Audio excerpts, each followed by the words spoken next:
It is my great pleasure to have together with us today Jess Dodson, Cloud Solution Architect at Microsoft and AUSCERT friend. Great to have you today. Jess, how are you going? I'm good. Thank you very much for having me. It's lovely to be back. 5th year in a row. It's nice. That's amazing. I wanted to kind of start our informal conversation, because this is going to be an informal conversation, talking a little bit about your experience in cybersecurity. How did you end up in the crazy world of cybersecurity? Was that a deliberate choice? Was that random? I say that I kind of fell sideways. So my career journey has been a little bit weird. So every time I speak, I actually talk about it. I call myself a recovering systems administrator. And I will always have in my heart a love for the operations people that I work. So that's how I started off, as a sysadmin working on Windows systems. And then I fell into working on identity systems. So I worked a lot with Active Directory and doing Active Directory optimization and maintenance. And then we had a Microsoft person come in and do an Active Directory security assessment where I worked. And the amount of red that came up was a little bit scary. And so that kind of led me into Active Directory security. And that's kind of how I went down the path of security. So from there, I started speaking about it and talking at conferences. I became a Microsoft MVP, which was really cool. And then from there, I kind of left that behind and joined the ranks of the blue badges, as they call us, and joined Microsoft about literally 6 years ago. So, yeah. Lovely. And obviously, start in Active Directory is something that a lot of people share. And it's a commonality for a lot of people. But obviously, I imagine that now a day in your life looks very, very different. So what's a day in the life of Jess Dodson? It definitely does. I don't get to touch Active Directory at all anymore. I was actually lamenting about that with a colleague who does get to work with Active Directory. So there is no such thing as a day in the life of. I wish there was a nice static day that I could do. My day it very much depends on who I'm working with. I work with a range of different customers. So my day will likely be talking with different customers, presenting workshops, doing assessments of their environments. I do a lot of work with Microsoft security tools. So my two areas of expertise, I do Entra ID, which was previously Azure Active Directory. So a lot of the identity-based systems, and then Sentinel, so their SIEM product. So I do a lot of work around optimization of that. So they're the two big things that I talk about. And I've now started sort of stretching myself a little bit more sideways into doing a lot more security strategy. So our security architecture and security architecture frameworks and cybersecurity reference architecture. So I do a lot of work on that with my customers. Outside of that, a lot of mentoring. I teach a lot of the folks in my immediate vicinity, so the people in my team, the people who are wanting to join the team. So I do a lot of work with people who work in education as well. So I've got a couple of, it's lovely, there's a couple of mentees that I know are part of AUSCERT that are in different areas. So it's really nice to catch up with them whenever I get to go to the AUSCERT conference. And just, I mean, every time I speak to you, what I really love about your way of doing things is the passion for cybersecurity as a profession. I know it's hard to single out things that excite you the most, but what are the things in the cyber world that you're really, really deeply passionate about? So for me, and I've been talking about it now for, I'd say 10 years, it's the basics. I think the basics are what I have a big passion for, and I think it's because I try and give them energy and I try and make them entertaining, because otherwise they are incredibly boring. So you need to bring some form of enthusiasm and energy to them to get people wanting to do them. And so that's probably the big thing that I speak about, a lot of the basic things. My other thing is the different areas that I get to work in. So I'm very lucky where I am in my role that I get to do a lot of work with the two industries that I love the most. So government and education. So I do a lot of work with government agencies, local, state, federal, and I do a lot of work with education, be it schools and universities. I've done some work with Audit before. Love working with them because I think they're the two passion areas that I have. It's where I came from. So I started work doing IT, working for UQ. So that's where I got my foot in the door. So I kind of have a little bit of a soft spot for education. Of course, that's great to hear. And look, I mean, obviously we know that there's a lot of challenges these days with cybersecurity. Obviously, we can't say that it's never been like this. There's always been, ups and downs and all of that. So if you were to kind of take a step back and look at us as an industry, what are some of the main challenges you see that we need to face on a daily basis? What are some of the things that you're like, okay, well, probably there's quite a bit of work we still have to do in these specific areas? I think legacy is probably one of the biggest ones. A lot of the organisations that I work with, obviously working with government, legacy systems. And I think that we kind of bury our heads in the sand and go, we don't have to worry about it, it'll be fine. And that's not the case. People, I think, is the other big one.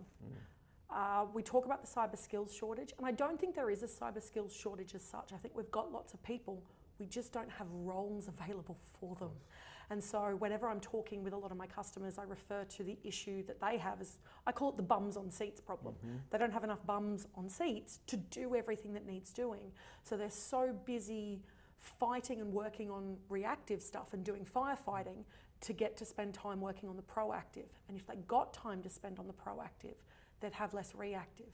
So it's kind of a catch-22. And I think that to me is the big thing that we need to work on, is getting more people into roles and getting organisations understanding that they need more people to be working on this to improve their cybersecurity posture and their cybersecurity resilience going forward. And it's interesting because that's something that obviously we kind of hear quite a bit. Probably what's a little bit more difficult to define is what is the core reason why we don't have, as you said, enough bums on seats? So what's your take on this? Why we don't have enough people? I think it's because cybersecurity in itself is usually seen as a cost sink, where we're funded by the businesses usually. And so it means that we're not generating income. So I think it's a mindset shift in how we present what we're doing and the return on investment that our businesses get from the money that they're spending on cybersecurity. So it's no longer, I need you to spend $1 million on a new SIEM. It's, I need you to spend $1 million on a new SIEM because that's going to allow us to have a return on investment of X amount of dollars. It could be $3 million, $4 million on improving our processes and improving efficiency when it comes to how our operators actually work. Or when we look at security posture lifts that I do a lot of work with a range of governments, it's what is the return on investment when it comes to if something happens. And when we talk, because I did a talk about zero trust, it's not if, but when. So when something happens, what is the impact going to be? And I think a lot of businesses often see that in dollars and what that impact's going to be in dollars, and they don't take into consideration the impact to reputation. So I won't name any names, but we only need to look at some of the major cybersecurity breaches over the last, say, 5 years and the impact that's had on their reputation.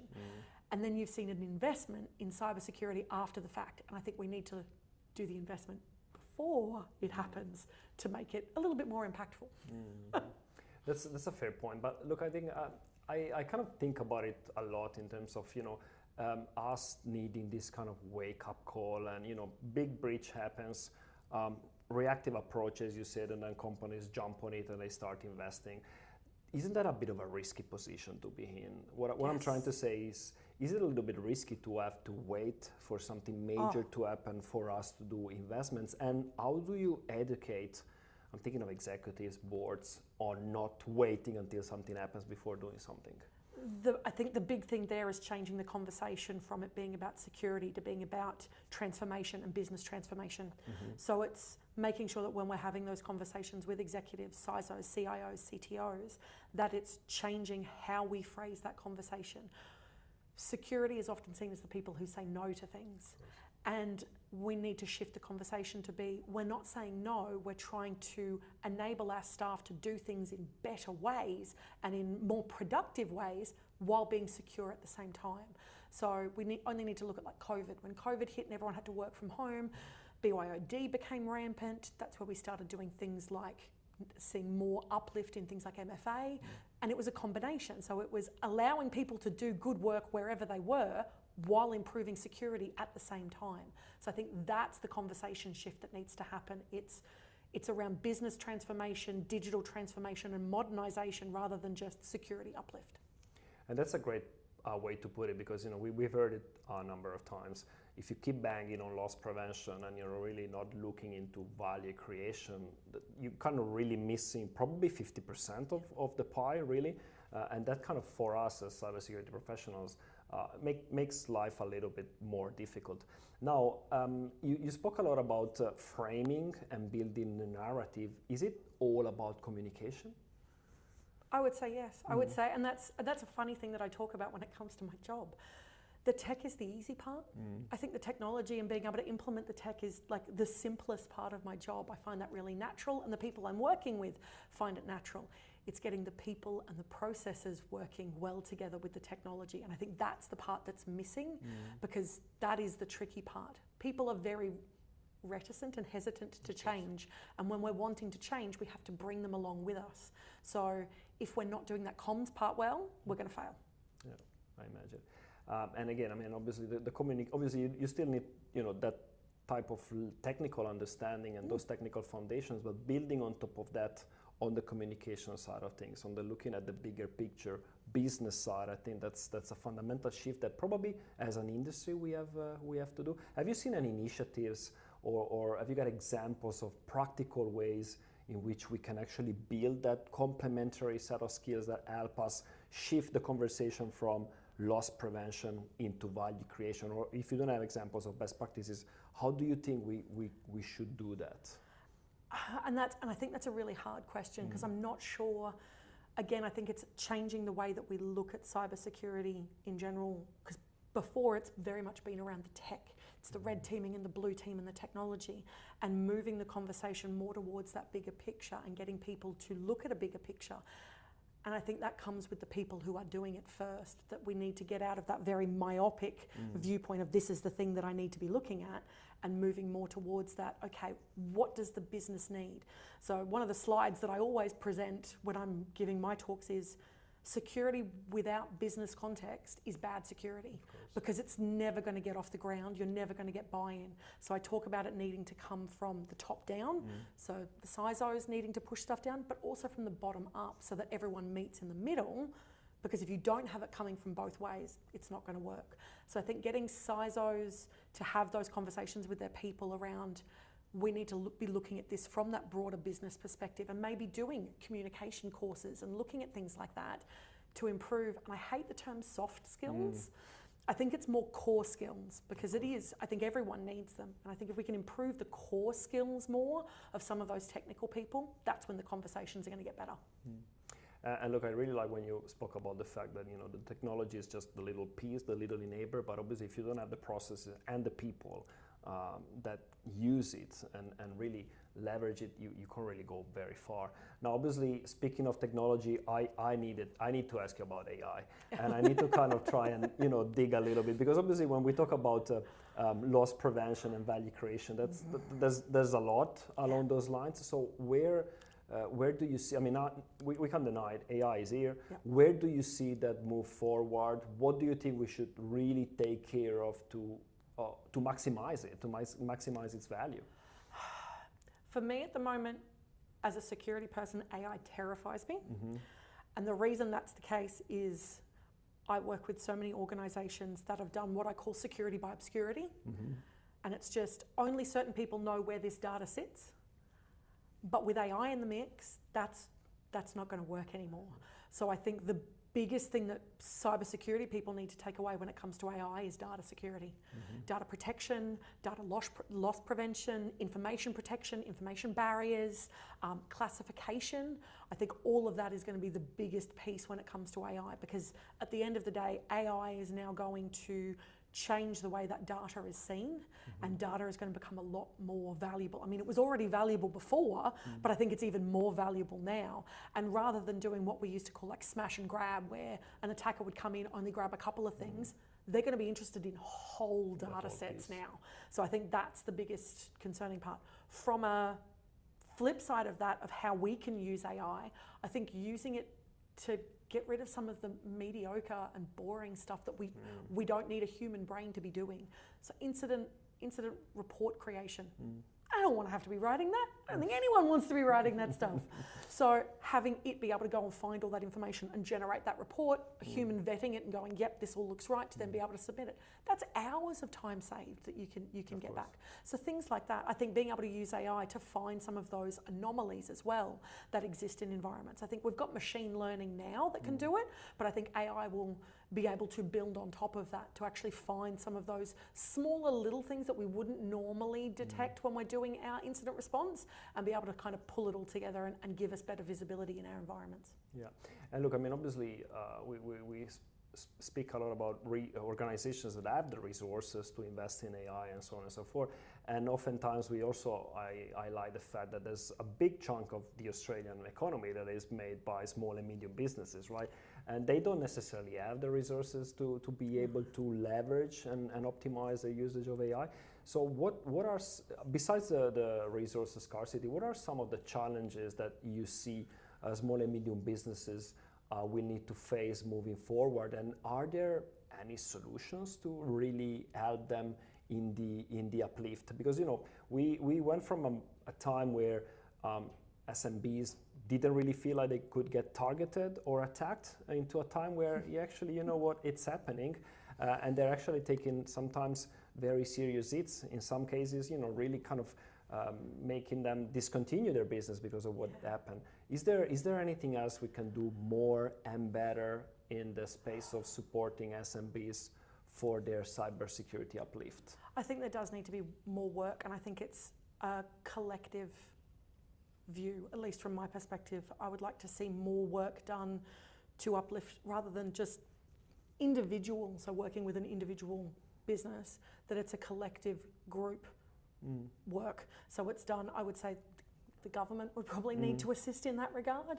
So we do have really good stuff when it comes to like our ASD blueprints and our cloud blueprints, like they're great, but I think there needs to be more work done to provide education, but also provide potentially even funding, I would say, for some of these businesses to uplift, because it affects the economy. And I think that's what the government needs to understand, is that any hit to these businesses is going to be an effect to the economy in those areas, and we need to make sure that everyone is secure. We can't just pick and choose the bits that we want to secure.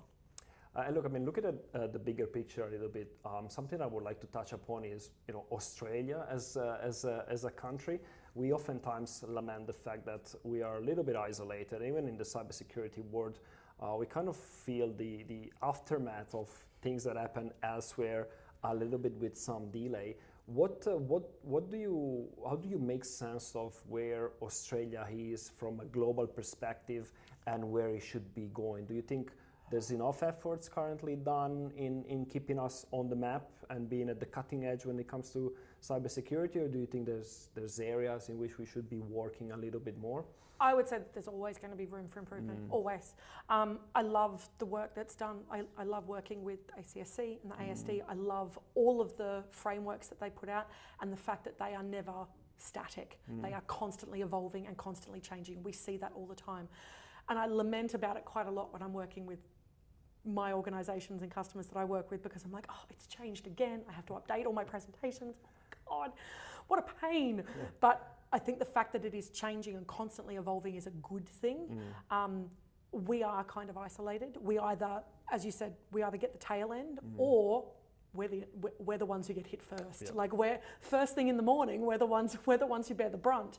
So I think we're almost in some ways like the litmus test when it comes for a lot of those things that happen, because sometimes we will get hit first. It's us and New Zealand usually, because we're at that tail end of the time schedule. So we've got a lot of multinationals, we've got a lot of big conglomerates that work here, so I think we're no longer in our own little Australian bubble. We work in a global economy, and we're impacted by global threats. We're seeing that all the time with what's going on geopolitically as well. So I think the work that we've done so far to improve security for everybody is really, really good, and the work that we're doing already and the way that the Australian government is working on all of their frameworks is amazing.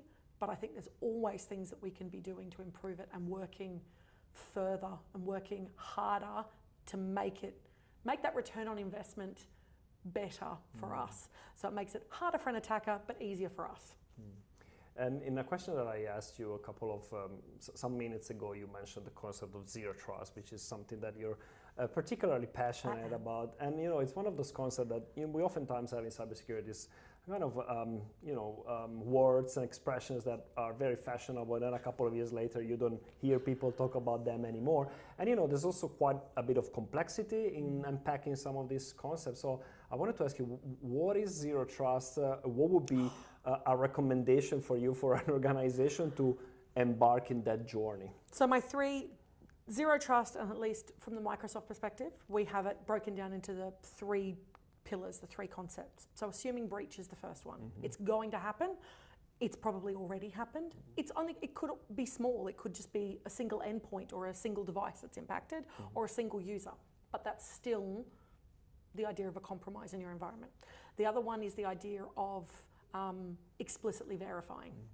You have to prove you are who you say you are. So making sure that every authentication into an environment is explicitly rather than implicitly verified. So we're moving away from the idea of if you're on our network, you're safe, to we need you to explicitly say, yes, I am who you say you are. And then we've got least privilege. And I think least privilege is the trickier one because that usually affects us as the techies. And that's the one where I usually kind of butt heads against people with in taking away some of those privileges that people don't need. So people want to get started on Zero Trust. The first thing they need to do, and I bang on about it all the time, MFA. Get MFA rolled out to everyone that you possibly can. Have MFA on every single account. The statistic that we use is 99.9% of identity-based attacks can be mitigated with MFA. And that's not a made-up statistic. That's based on the telemetry that we get inside Entra ID. So I think the more we can convince our users and our organizations and our customers to use MFA, the better we're going to be.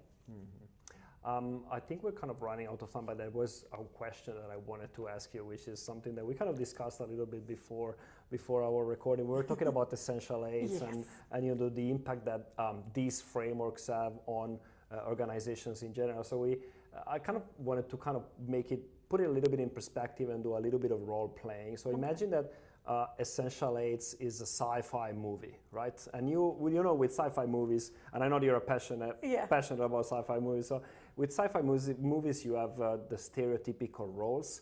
So if you were to take the framework and identify who's the hero, who's the sidekick, and who is the troublemaker with Essential Aids, what would be your interpretation of that? Okay, so hero straight away. So in the Essential 8, obviously there's 8 controls. So if we only had to pick 3 to be able to do this, so the hero straight away is going to be MFA. Because that's the easy one. That one is the one that I think if organizations could do that, we'd be in a much better position. Sidekick? Sidekick's a tricky one. Sidekick, I'd say, is going to be regular backups. Because I think at the end of the day, when we talk about assuming breach, if it happens, at least if we've got our regular backups, we've got the ability to recover. Troublemaker? Application control, because no one gets it right. No one can do it properly. It's such a minefield. It's such a problem. It is like the longest piece in the Essential 8 to do. And whenever anyone looks at the Essential 8, they get to that one and go, it's too hard. I give up. Too hard to do. No one wants to do application control. So that would be my troublemaker. Well, that was a great way to conclude our conversation. Thanks so much for being today with us, Jess. That was really exciting, and really looking forward to the amazing work you'll be doing in the future. Thank you so much for having me. Thanks, everyone.